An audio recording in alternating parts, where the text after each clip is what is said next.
Hi friends, welcome to GVK study circle.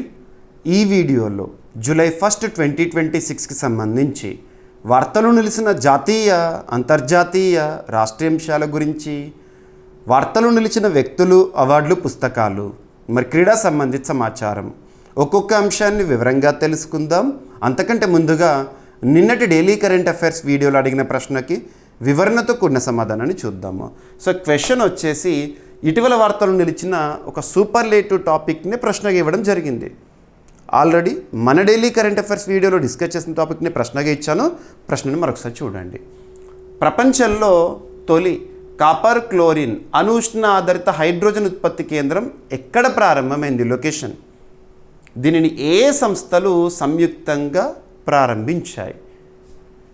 Superlative topic. ప్రపంచంలోనే మొట్టమొదటి, తొలి, అతిపెద్ద, అతి చిన్న, అతి పొడవైన, ఇలాంటి ప్రత్యేక పదాలతో కూడిన కరెంట్ అఫైర్స్ని మనం సూపర్లేటివ్ టాపిక్స్గా డిస్కస్ చేస్తున్నాం. ఇది ఒక సూపర్లేటివ్ టాపిక్. ఎలా? ప్రపంచంలోనే మొట్టమొదటి లేదా ప్రపంచంలోనే తొలి అంటున్నాను. మరి ప్రపంచంలోనే తొలి కాపర్ క్లోరిన్ అణుఉష్ణ ఆధారిత హైడ్రోజన్ ఉత్పత్తి కేంద్రం ఎక్కడ ప్రారంభమైంది? లొకేషన్ మన భారతదేశంలోని తమిళనాడు రాష్ట్రంలో కల్పక్కం కేంద్రం వద్ద ప్రారంభమైంది. కల్పక్కం విద్యుత్ ఉత్పత్తి కేంద్రం అని చెప్పొచ్చు, అణు విద్యుత్ కేంద్రం అని చెప్పొచ్చు. మరి ఈ కల్పక్కం అణు విద్యుత్ కేంద్రం వద్ద ప్రపంచంలోనే తొలి కాపర్ క్లోరిన్ అణు ఉష్ణాధారిత హైడ్రోజన్ ఉత్పత్తి కేంద్రం అనేది ప్రారంభమైంది. దీన్ని ఏ సంస్థలు ప్రారంభించినాయి అంటే BARC, Bhabha atomic research centre మరియు IGCAR, Indira Gandhi centre for atomic research వారు. సింపుల్గా చెప్పాలంటే ఈ కల్పక్కం కేంద్రం పేరేంటి? IGCAR, Indira Gandhi centre for atomic research. గుర్తుంచుకోండి, ఈ కేంద్రం వద్దే ప్రపంచంలోనే తొలి కాపర్ క్లోరిన్ అణుఉష్ణ ఆధారిత హైడ్రోజన్ ఉత్పత్తి కేంద్రం అనేది ప్రారంభమైంది. ఎవరి పరిధిలో ప్రారంభమైంది అంటే డిపార్ట్మెంట్ ఆఫ్ అటామిక్ ఎనర్జీ పరిధిలో. డిపార్ట్మెంట్ ఆఫ్ అటామిక్ ఎనర్జీ అనేది పిఎంఓ పరిధిలో పనిచేస్తుంది. గుర్తుపెట్టుకోండి. ఎనఫ్. సో సూపర్లేటివ్ టాపిక్ కాబట్టి ఎగ్జామినేషన్లో 1 or 2 లైన్స్ పైన ఎక్కువగా ఫోకస్ చేస్తే సరిపోతుంది. ఇక దీనికి సంబంధించి ఇంకా ఎక్స్ట్రా ఇన్ఫర్మేషన్ చూడాలంటే అణుశక్తి అనగానే మనకు ఒక పర్సన్ గుర్తుకు రావాలి. Homi J Bhabha father of nuclear energy in India అని చెప్పచ్చు. భారతదేశంలో అణుశాస్త్ర పితామహుడు ఎవరు అంటే హోమీ జే బాబా గారు. ఇకపోతే అణు విద్యుత్ కేంద్రాలు అనే పదం వినగానే మనకు భారతదేశంలో కొన్ని సెంటర్స్ గుర్తుకు రావాలి. తారాపూర్, జైతాపూర్ ఎక్కడ ఉంది? మహారాష్ట్ర. కైగా కర్ణాటక, రావత్బట్ట రాజస్థాన్, కాక్రపార గుజరాత్, నరోరా ఉత్తరప్రదేశ్, కుడంకులం తమిళనాడు. కల్పక్కం ప్రత్యేకత రీసెంట్గా మనం చూసాము. ఈ 2026 ఇయర్లోనే క్రిటికాలిటీ సాధించింది కల్పక్కం కేంద్రం అని చెప్పేసేసి. Prototype fast breeder reactor. గుర్తుపెట్టుకోండి, ఇవన్నీ కూడా examination point of view important. ఓకేనా? సరిపోతుంది. ఇక department of atomic energy 1954 August 3న ప్రారంభమైంది. పరిపాలన పిఎంఓ పరిధిలో, ప్రైమ్ మినిస్టర్ ఆఫీస్ పరిధిలో. ప్రస్తుతం కార్యదర్శిగా మరియు అణుశక్తి కమిషన్ చైర్పర్సన్ ఎవరు? డాక్టర్ అజిత్ కుమార్ మొహంతి గారు. ఓకేనా? ఇక IGCAR, Indira Gandhi centre for atomic research. గుర్తుపెట్టుకోండి. కల్పక్కం తమిళనాడు. స్థాపన సంవత్సరం 1971. ఫాస్ట్ బ్రీడర్ రియాక్టర్ సాంకేతికత మరియు ఆధునిక అణు పరిశోధన. ఎనఫ్. సో ఈ పాయింట్ చూడండి, ఈ టాపిక్ సంబంధించి మోర్ ఎనఫ్. రానున్న ఏ పోటీ పరీక్ష అయినా, ఏ స్థాయి పోటీ పరీక్ష అయినా ఈ టాపిక్ని మనం ప్రశ్నగా ఎక్స్పెక్ట్ చేసి తీరాల్సిందే. ఈరోజు ఫస్ట్ టాపిక్ డిఫెన్స్కి సంబంధించి, రక్షణ రంగానికి సంబంధించి, కానీ మన భారతదేశానికి సంబంధించి మాత్రం కాదు. అంతర్జాతీయ అంశాల్లో జస్ట్ చూడాల్సిన ఒక టాపిక్. పసిఫిక్ మహాసముద్ర ప్రాంతంలో హవాయ్ అనే ప్రాంతం గురించి మనం తరచూ చూస్తూ ఉంటాము వార్తల్లో. ఎక్కువగా కిలావియా అగ్నిపర్వత విస్ఫోటనం అని చెప్పేసి ఇటీవల కాలంలో తరచూ బద్దలవుతూ చుట్టుపక్కల ప్రాంతాలకి సమస్యాత్మకంగా మారి వార్తలు నిలిచిన కిలావియా వాల్కెనో అనగానే మనకు హవాయ్ గుర్తొస్తుంది. హవాయ్ అనగానే అమెరికా గుర్తొస్తుంది. ఎందుకంటే అమెరికా ఆధీనంలో పనిచేస్తున్న లేదా అమెరికా ఆధీనంలో ఉన్న ఒక ఐలాండ్ హవాయ్. ఆ ప్రెమిసెస్లో అమెరికా నేవీ వారు, అమెరికా పసిఫిక్ నేవీ వారు నిర్వహిస్తున్న ఒక విన్యాసం అనేది న్యూస్లో ఉంది. ఈ విన్యాసం బయెన్నియల్ ఎక్సర్సైజ్. మనం ఎక్సర్సైజెస్ ఇన్ న్యూస్ అనే టాపిక్ని అనే సెగ్మెంట్ని చూస్తున్నప్పుడు కొన్ని పదాలు చూస్తాము. బయాన్యువల్, బయెన్నియల్, యాన్యువల్ అని చెప్పేసేసి బయెన్నియల్, బయాన్యువల్, యాన్యువల్. ఈ పదాలకు అర్థం తెలిసి ఉండాలి. బయెన్నియల్ అంటే ఏంటంటే that occurs once in 2 years, 2 ఏళ్ళకు ఒకసారి జరిగేది, సంభవించేది బయెన్నియల్. సంవత్సరంలో 2 సార్లు జరిగేది that occurs twice in a single year, దాన్ని ఏమంటామంటే బయాన్యువల్ అంటాము. యాన్యువల్ అంటే occurs once in a year, సంవత్సరానికి ఒకసారి జరిగేది, సంభవించేది యాన్యువల్. మరి ఇప్పుడు వార్తలో నిలిచిన ఒక విన్యాసం, ఆ విన్యాసం పేరేంటంటే రింపాక్. రింపాక్, రింపాక్ విన్యాసం రీసెంట్గా న్యూస్లో ఉంది. ఎక్కడ జరుగుతోంది? హవాయ్ ప్లేస్లో జరుగుతుంది, హవాయ్ అనే ఒక ప్రావిన్స్ వద్ద. ఓకేనా? మరి ఎవరు నిర్వహిస్తున్నారు? అమెరికా పసిఫిక్ నేవీ వారు నిర్వహిస్తున్నారు. ఇది నావికాదళ, బహుళ దేశాల నావికాదళ విన్యాసము. ఓకేనా? మరి ఇది బయెన్నియల్ ఎక్సర్సైజ్. ఎనఫ్. ఓకేనా? ఎక్కడ ఏంటి ప్రత్యేకత? ఈ సంవత్సరం జరుగుతున్న ఈ విన్యాసం 30th ఎడిషన్ అంట. 1970sలో ప్రారంభమైంది రింపాక్ అనేది. యాక్చువల్గా రింపాక్ అంటే ఫుల్ ఫామ్ ఏంటంటే rim of the Pacific, rim of the Pacific గుర్తుపెట్టుకోండి. పాల్గొనే దేశాల మధ్య ప్రపంచ సముద్ర భద్రత, ఇక సింపుల్గా చూడండి, సముద్ర విన్యాసం అంటున్నాను. Marine, maritime protection, security, defence అనేది దీని యొక్క ఉద్దేశము. ఓకేనా? ఆ పాల్గొనే దేశాలు ఏవైతే ఉంటాయో వాటి మధ్య సహకారం కానివ్వండి, ఇంట్రాపరబిలిటీ కానివ్వండి, ఈ విన్యాసం యొక్క ఉద్దేశము. రింపాక్ 2026, ఈ ఇయర్ రింపాక్ 2026 లేదా 30th ఎడిషన్ ఆఫ్ రింపాక్. ఇందులో 30 దేశాలు, 30కి పైగా యుద్ధ నౌకలు పాల్గొనడం జరుగుతుంది. మరి రింపాక్ 2026 సంబంధించి థీమ్ ఏంటి అంటారు ఎగ్జామినేషన్లో.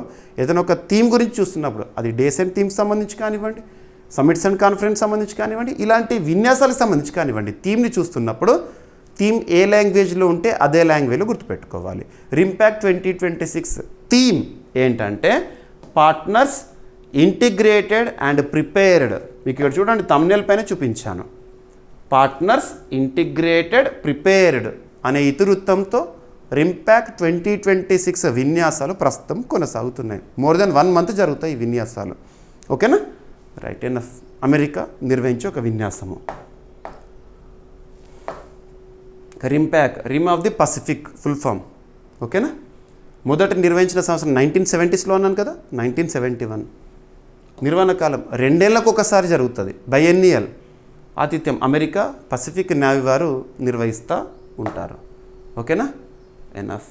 ఇక యుఎస్ఏకి సంబంధించి ప్రస్తుతం డొనాల్డ్ ట్రంప్ అధ్యక్షులుగా ఉన్నారు. ఇక ఒక రోడ్ మ్యాప్ అనేది న్యూస్లో ఉంది. వార్తలో నిలిచిన రోడ్ మ్యాప్స్ కానివ్వండి, లేదా కొన్ని ప్రణాళికలు ఏవైతే ఉంటే వాటి గురించి చూస్తున్నప్పుడు ఏ పాయింట్స్ గుర్తుపెట్టుకోవాలంటే ఆ రోడ్ మ్యాప్ని విడుదల చేసిన మంత్రిత్వ శాఖ ఏంటి, ఎందుకోసం ఉద్దేశించబడింది. ఏదైనా టార్గెట్ ఇయర్ మెన్షన్ చేస్తే ఆ టార్గెట్ ఇయర్ని చూడాల్సి ఉంటుంది. వార్తల్లో నిలిచిన పథకాలు, పాలసీలు మరియు పోర్టల్స్, డిజిటల్ ప్లాట్ఫామ్స్, వీటి నుండి పోటీ పరీక్షల్లో ప్రశ్నలు వస్తున్నాయి రెగ్యులర్గా. అలాంటిదే ఈ రోడ్ మ్యాప్ కూడా.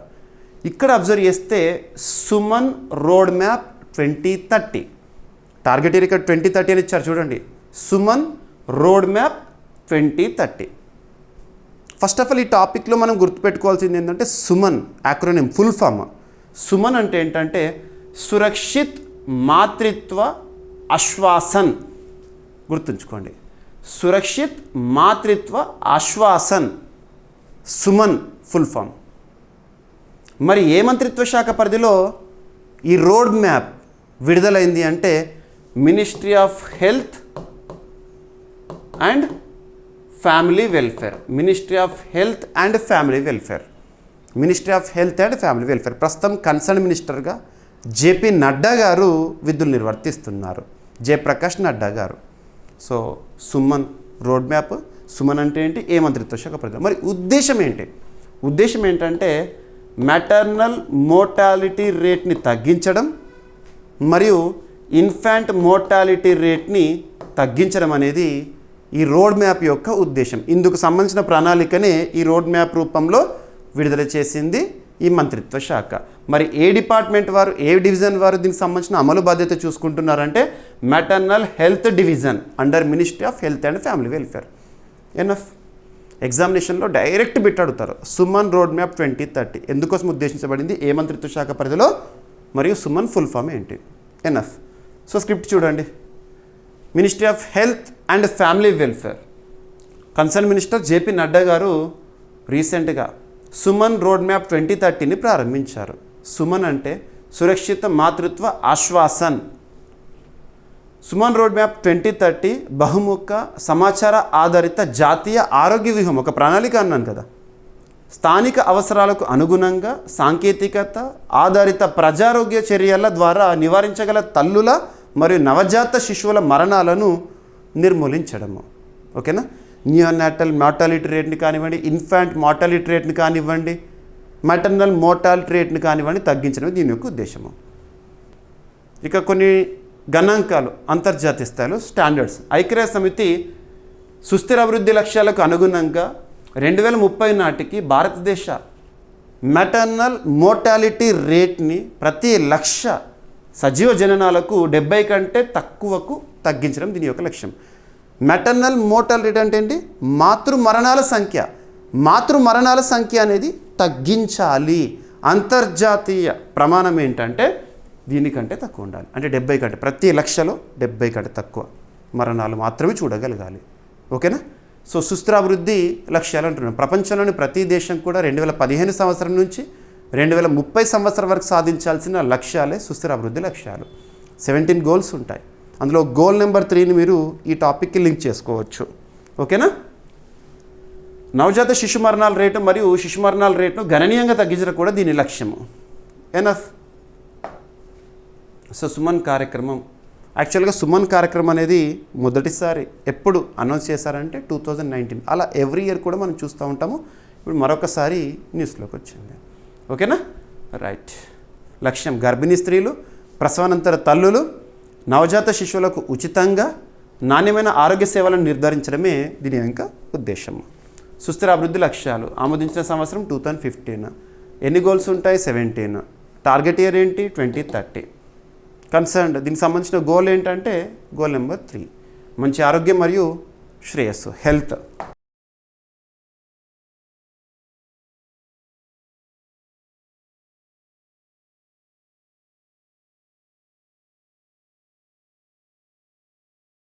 సో నెక్స్ట్ టాపిక్ వచ్చేసి పర్సన్స్ ఇన్ న్యూస్గా చెప్పొచ్చు, లేదంటే స్పోర్ట్స్ రిలేటెడ్గా కూడా అర్థం చేసుకోవచ్చు. ఇంపార్టెన్స్ వచ్చేసి స్పోర్ట్స్ టాపిక్ ఇది. మనకు క్రీడలకు సంబంధించి పోటీ పరీక్షల్లో ఒక రకమైన ప్రశ్న తరచు కనబడుతూ ఉంటుంది. గ్రాండ్ స్లామ్ అనే పదం ఏ క్రీడతో సంబంధాన్ని కలిగి ఉంది అంటారు. టెన్నిస్ క్రీడ. నోబాల్ పిచ్ అనే పదం ఏ క్రీడతో సంబంధాన్ని కలిగి ఉంది అంటారు. క్రికెట్. గ్రాండ్ మాస్టర్ అనే పదం ఏ క్రీడతో సంబంధాన్ని కలిగి ఉంది అంటారు. చెస్. Grand master. భారతదేశంలో మొట్టమొదటి గ్రాండ్ మాస్టర్ ఎవరు? Chess grand master Viswanathan Anand గారు, తమిళనాడు రాష్ట్రానికి చెందినవారు, 1988లోనే. మరి గ్రాండ్ మాస్టర్ అనే నామ్ లేదా గ్రాండ్ మాస్టర్ అనే ఒక పేరుని, బిరుదుని ఏ సంస్థ ప్రదానం చేస్తుంది అంటే ఫిడే, ఫెడరేషన్ ఇంటర్నేషనల్ డెస్ ఈ చెస్. అంతర్జాతీయ స్థాయిలో చెస్ క్రీడను నిర్వహించేది, నియంత్రించేది ఫిడే. ప్రధాన కేంద్రం వచ్చేసేసి లసానే, స్విట్జర్లాండ్. ఫిడే 1924లో స్థాపన. ఏదైనా ఒక క్రీడ గురించి చూస్తున్నప్పుడు ఆ క్రీడను అంతర్జాతీయ స్థాయిలో నిర్వహించేది, నియంత్రించేది ఏ సంస్థ, దాని గురించి చూడాలి. మరి ఫిడే నుంచి గ్రాండ్ మాస్టర్ నామ్ పొందిన భారతదేశంలో 96వ 97వ చెస్ గ్రాండ్ మాస్టర్స్. ఒకరేమో గోవాకు చెందినవారు, ఒకరేమో తమిళనాడు చెందినవారు. వాళ్ళ పేర్లు ఏంటో చూస్తే సరిపోతుంది. 2026 జూన్లో గోవాకు చెందిన 14 ఏళ్ల అంతర్జాతీయ మాస్టర్ ఎథన్ వాజ్, పేరు ఎథన్ వాజ్, తను భారతదేశంలో 96th chess grand master. Next వచ్చేసేసి తమిళనాడుకి చెందిన లేదా తమిళనాడులోని చెన్నైకి చెందిన 22 ఏళ్ల హర్షవర్ధన్ జీబీ, భారతదేశంలో 97వ చెస్ గ్రాండ్ మాస్టర్ అంట. ఓకేనా. సరిపోతుంది.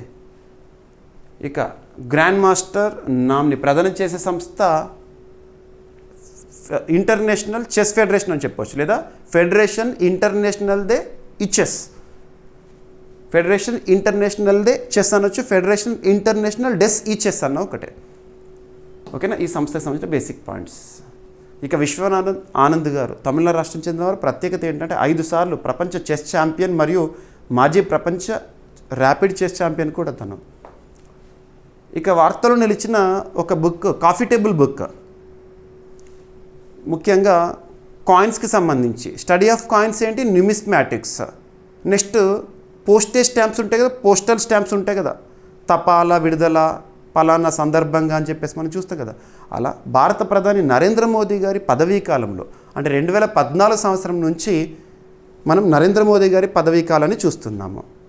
ఈ కాలంలో భారతదేశంలో విడుదలైన కాయిన్స్ కానివ్వండి, అంటే నాణ్యాలు మరియు నోట్లు కానివ్వండి, మరియు పోస్టేజ్ స్టాంప్స్ ఏవైతే తపాలా బిల్లలు అంటాం కదా, వాటికి సంబంధించి కానివ్వండి, మనకు సమాచారాన్ని ఇచ్చే ఒక పుస్తకం, ఒక కాఫీ టేబుల్ బుక్ రీసెంట్గా రిలీజ్ అయింది. సో బుక్ నేమ్ వచ్చేసేసి stamps, coins and bank notes issued during the premiership of Shri Narendra Modi, భారత ప్రధాని నరేంద్ర మోదీ గారి కాలంలో. ఇది పార్ట్ 1. యాక్చువల్గా ఇందులో 2014 నుంచి 2019 వరకు విడుదలైన వీటిని, కాయిన్స్ని, నోట్లని, కరెన్సీ నోట్లని, లేదా లీగల్ టెండర్స్ని మరియు తపాలా బిల్లల గురించి సమాచారం ఇచ్చారు. పార్ట్ 2ని అతి త్వరలో విడుదల చేస్తామని చెప్పేసి మింటేజ్ వరల్డ్ వారు చెప్తున్నారు. 2026 జూన్లో mintage world stamps, coins and bank notes issue during the premiership of Shri Narendra Modi అనే 200 పేజీల కాఫీ టేబుల్ పుస్తకాన్ని న్యూఢిల్లీలో విడుదల చేసింది. మింటేజ్ వరల్డ్ నాణేలు, తపాలా బిల్లలు, కరెన్సీ నోట్లకు అంకితమైన ప్రపంచంలోని తొలి ఆన్లైన్ మ్యూజియంగా పేర్కొనబడింది మింటేజ్ వరల్డ్ అనేది. ఈ పుస్తకాన్ని మింటేజ్ వరల్డ్ ముఖ్య కార్యనిర్వాహక అధికారి సుశీల్ కుమార్ అగర్వాల్ గారు సంకలనం చేశారు ఈ మొత్తం బుక్ కలెక్షన్ని. ఓకేనా, అధికారిక నాణ్యాలు, తపాలా బిల్లలు, కరెన్సీ విడుదలల ద్వారా భారతదేశ అభివృద్ధిని ఈ పుస్తకం నమోదు చేసింది. ఓకేనా, రైట్. మింటేజ్ వరల్డ్. ఇక న్యూమిస్మాటిక్స్ అంటే ఏంటి? స్టడీ ఆఫ్ కాయిన్స్, నాణేలు, కరెన్సీలు, పథకాల అధ్యయనం లేదా సేకరణ. ఇక ఫిలాటెలీ అంటే ఏంటంటే తపాలా బిల్లల అధ్యయనం గురించి చెప్పే శాస్త్రం. తపాలా బిల్ల, పోస్టల్ స్టాంప్ అంటాం కదా, అటువంటివి. Right, so enough. ఇక వార్తలో నిలిచిన ఒక person, CBDT chairman Ravi Agarwal గారి పదవీ కాలం మరొక 6 నెలలు పొడిగించడం జరిగిందంట. Central board of direct taxes, మనకు ఎకానమీ సబ్జెక్ట్లో ట్యాక్సేషన్ సిస్టమ్, పన్ను వ్యవస్థ అనే టాపిక్లో డైరెక్ట్ ట్యాక్సెస్, ఇండైరెక్ట్ ట్యాక్సెస్ అని చెప్పేసి మనం చూస్తూ ఉంటాము. డైరెక్ట్ ట్యాక్సెస్ అంటే ఏంటి? ఉదాహరణ ఇన్కమ్ ట్యాక్స్, కార్పొరేట్ ట్యాక్స్ ఇవన్నీ వస్తాయి. ఇండైరెక్ట్ ట్యాక్స్ అనగానే పరోక్ష పన్నులు ఒక్కటి డైరెక్ట్ గుర్తుకు రావాలి, GST, goods and services tax, అది మెయిన్క. మరి అలా డైరెక్ట్ ట్యాక్సెస్ సంబంధించి చూసే ఒక సంస్థ central board of direct taxes, under which ministry of finance. ఆ సంస్థకి ప్రస్తుతం విధులు నిర్వర్తిస్తున్న, సిబిడిటి చైర్మన్గా విధులు నిర్వర్తిస్తున్న రవి అగర్వాల్ గారి పదవీకాలం మరొక 6 నెలలను పొడిగించింది కేంద్ర ప్రభుత్వము. రీసెంట్గా అపాయింట్మెంట్స్ కమిటీ ఆఫ్ క్యాబినెట్ వారు ఈ నిర్ణయాన్ని తీసుకోవడం జరిగింది అండర్ ప్రైమ్ మినిస్టర్. ఓకేనా, so CBDT chairman Ravi Agarwal గారి పదవీకాలం మరొక 6 నెలలు పొడిగింపు. Central board of direct taxes చైర్మన్గా రవి అగర్వాల్ గారి పదవీ కాలాన్ని కేంద్ర ప్రభుత్వం మరొక 6 నెలలు పొడిగించింది. ఈ రోజు నుంచి ఇక జూలై 1 నుంచి డిసెంబర్ 31 వరకు తనే ఉంటారు. ఓకేనా, తను 1988 ఐఆర్ఎస్ ఆఫీసర్. ఓకేనా, యాక్చువల్గా జూన్ 30 నిన్నటితోనే తన పదవీకాలం ముగిసింది. ఈ నిర్ణయం అనేది రావడం జరిగింది. Okay, so central board of direct taxes CBDT 1964లో స్థాపన, న్యూఢిల్లీ కేంద్రం పనిచేస్తుంది. ప్రస్తుత చైర్మన్ రవి అగర్వాల్ గారు. ఓకేనా, ఎనఫ్. సో నెక్స్ట్ టాపిక్ వచ్చేసి ఒక నియామకం. స్పెషల్ ప్రొటెక్షన్స్ గ్రూప్కి నూతన అధిపతిగా అమిత్ కుమార్ గారి నియామకం. ఇక్కడ అబ్జర్వ్ చేస్తే ఇటీవల కాలంలో కొన్ని కీలకమైన నియామకాల గురించి చూస్తున్నాము.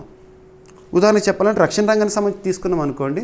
లాస్ట్ మంత్ మే మంత్ చివరిలో ఇండియన్ నేవీ నూతన చీఫ్గా కృష్ణ స్వామినాథన్ గారు వచ్చారు. భారతదేశంలో 3వ CDS chief of defence staff NH రాజా సుబ్రహ్మణ్య గారు ప్రస్తుతం విధుల్లోకి వచ్చారు. ఇక త్రివిధ దళాల్లో ఒకటైన ఇండియన్ ఆర్మీకి సంబంధించి ఉపేంద్ర ద్వివేది గారు, Indian army chief Upendra Dwivedi గారి పదవీకాలం నిన్నటితో ముగిసింది, June 30th. కొత్తవారు వచ్చారు, ధీరజ్ సేత్ గారు. ఇవన్నీ ఇంపార్టెంటే. ఇక్కడ స్పెషల్ ప్రొటెక్షన్స్ గ్రూప్ అంటే ఏంటంటే ప్రైమ్ మినిస్టరు వీరికి సెక్యూరిటీ ఇచ్చే ఒక విభాగం అని చెప్పవచ్చు. ఓకేనా. SPG తదుపరి అధిపతిగా senior IPS officer Amit Kumar గారు నియమితులవ్వడం జరిగింది. Senior IPS officer Amit Kumar special protections group తదుపరి అధిపతిగా నియమితులయ్యారు. అపాయింట్మెంట్స్ కమిటీ ఆఫ్ క్యాబినెట్ ఈ నియామకానికి ఆమోదం తెలిపింది. అపాయింట్మెంట్స్ కమిటీ ఆఫ్ క్యాబినెట్ అనేది కేంద్ర ప్రభుత్వ రంగానికి సంబంధించి మరియు ప్రభుత్వ రంగ సంస్థలకు సంబంధించి నియామకాల విషయంలో నిర్ణయం తీసుకునే సంస్థ under prime minister. Amit Kumar గారు 1994 బ్యాచ్ IPS ఆఫీసర్. ఓకేనా, రైట్, ఎనఫ్. ఇక అలోక్ శర్మ పదవి విరమణ అనంతరం అమిత్ కుమార్ గారు SPGకి నూతన చీఫ్. సో SPG 1985లో ఏర్పాటు, చట్టం SPG యాక్ట్ 1988, ప్రధాన కార్యాలయం న్యూఢిల్లీ, క్యాబినెట్ సెక్రటేరియట్ పరిధిలో పనిచేస్తుంది. ఓకేనా, రైట్. ప్రధానమంత్రికి భద్రత కల్పించడంలో కీలక పాత్ర పోషిస్తుంది SPG. ఇక ఈరోజు ప్రశ్న, నిన్నటి డైలీ కరెంట్ అఫైర్స్ వీడియోలో డిస్కస్ చేసిన టాపిక్నే ప్రశ్నగా ఇచ్చాను, చూడండి. The second orbit belief of a man dreams of 1.4 billion hearts పుస్తకం ఎవరి ఆత్మకథ, ఎవరి ఆటోబయోగ్రఫీ? మరి ఈ పుస్తకం యొక్క రచయిత ప్రత్యేకత ఏంటి? ఓకేనా, నిన్నటి క్లాస్లో డిస్కస్ చేసిన టాపిక్ అది. ఇక ఈరోజు టాపిక్స్ని క్విక్ రివిజన్ చేస్తే, నిన్నటి డైలీ కరెంట్ అఫైర్స్ వీడియోలో అడిగిన ప్రశ్నకి కంప్లీట్ ఎక్స్ప్లెనేషన్ ఇచ్చాను. హవాయిలో రింపాక్ 2026 బయన్నియల్ ఎక్సర్సైజ్ అనేది ప్రారంభమైంది. భారత్ సౌదీ అరేబియా నీటి నిర్వహణ ఒప్పందము, సుమన్ రోడ్ మ్యాప్ 2030 ఏ మంత్రిత్వ శాఖ పరిధిలో మరియు ఉద్దేశం ఏంటి? అమల్లోకి విబిజి రామ్జీ చట్టం 2025,